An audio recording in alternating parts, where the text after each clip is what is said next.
መምህሯ ላይ በአዲስ አበባ የተፈጸመው አሳፋሪ ድርጊት። ቀን በጠራራ ፀሐይ በመሃል አዲስ አበባ ያውም በትምህርት ቤት ግቢ ውስጥ ድርጊቱ መፈጸሙ በርካቶችን አስደንግጧል። በተለይ ተማሪዎች፣ የጥበቃ ሰራተኞችና መምህራን ከፍተኛ ጥንቃቄ አድርጉ ተብሏል። በዚህ ጉዳይ ላይ ፖሊስ ጥብቅ ማሳሰቢያ ሰጥቷል። ነገሩ የሆነው በአስኮ አጠቃላይ ሁለተኛ ደረጃ ትምህርት ቤት ውስጥ ነው።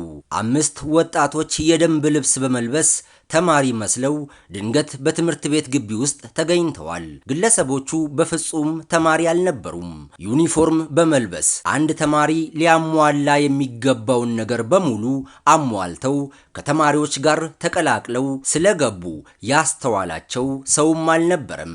በቡድን ተደራጅተው የሚንቀሳቀሱት እነዚህ ግለሰቦች ያሰቡትን ነገር ለመፈጸም ሲበዛ ደፋር ናቸው። ዓላማቸውን ለማሳካት ሲሉ ሰውን ከመጉዳትም ወደ ኋላ አይሉም። ታዲያ ትምህርት ቤት ግቢ ውስጥ ከገቡ በኋላ የፈጸሙት ተግባር ምን ይሆን? እንዴትስ ሊያደርጉት ቻሉ? መምህሯ ላይ የደረሰባት ነገርስ ምንድን ነው? በእነዚህና በሌሎች ክስተቶች ዙሪያ ፖሊስ የተናገረውን እናደርሳችኋለን። ታዲያ በዕለቱ ትምህርት ቤት ውስጥ መደበኛው የመማር ማስተማር ሂደቱ በሰላማዊ መንገድ እየተካሄደ ነበር። ድንገት ሳይታሰብ ግቢ ውስጥ ከፍተኛ ግርግር ተፈጠረ።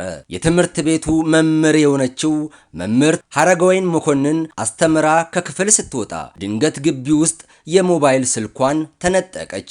ወንጀሉ የተፈጸመው በአዲስ ከተማ ክፍለ ከተማ ወረዳ 13 ክልል ቦታው ብርጭቆ ሚክላንድ አስኮ ሁለተኛ ደረጃ ትምህርት ቤት ግቢ ውስጥ ሲሆን ተጠርጣሪዎች 5 ናቸው። ዩኒፎርም ለብሰው ተመሳስለው በመግባት ከገቡ በኋላ የግል ተበዳይ ከትምህርት አስተምራ ተክፍል እየወጣች እያለ ወደ ሌላኛ ቢሮ እየሄደች እያለ አንደኛ ተጠርጣሪ የሆነው ተከትሎ ከኋላ በመሄድ ከእጇ ላይ ነጥቆ የወጣ ሲሆን ሌሎችም ይኸው በፎቅ ላይና በውጭ ላይ እንደነበሩ ነው። ጉዳዩ በምርመራ ደረጃ እየሄደ ያለ ነው።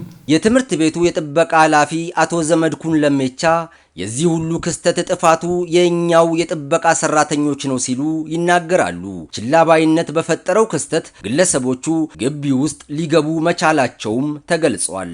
ክፍተት አለኛ ጋር አንደኛ ልጆቹ ሲገቡ መታወቂያ ይዘው ሲመጡም ራሱ የሌላ ሰው መታወቂያ ይዘው ሲመጡ ዝም ብለው ነው የሚገቡት።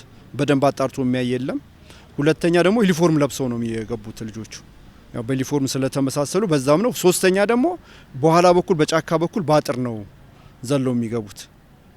በዚህ መልኩ ነው የገቡት። ከ5ቱ ግለሰቦች መካከል 2ቱ ደጋጋሚ ወንጀል ፈጻሚዎች መሆናቸውን እንዳረጋገጠ የገለጸው ፖሊስ ሁሉም ተጠርጣሪዎች ተይዘው ምርመራ እየተጣራባቸው እንደሚገኝ አስታውቋል። አሁን ላይ በተደጋጋሚ ጊዜ በዚህ መልኩ ዩኒፎርም ለብሰው ወንጀል የሚፈጽሙ ግለሰቦች እየተስተዋሉ ስለሆነ ትምህርት ቤቶች የተገቢውን ጥንቃቄ ሊያደርጉ ይገባል ሲል ፖሊስ በመልእክቱ አሳስቧል። በተለያዩ የጥበቃ ቦታዎች ላይ እንደዚህ ተመሳስለው በመግባት የተለያዩ ወንጀሎችን ስለሚፈጽሙ እዛ ጋር የሚመደበው ጥበቃ አካል ጥንቃቄ እንዲያደርግ ነው መልእክትን ማስተላለፍ።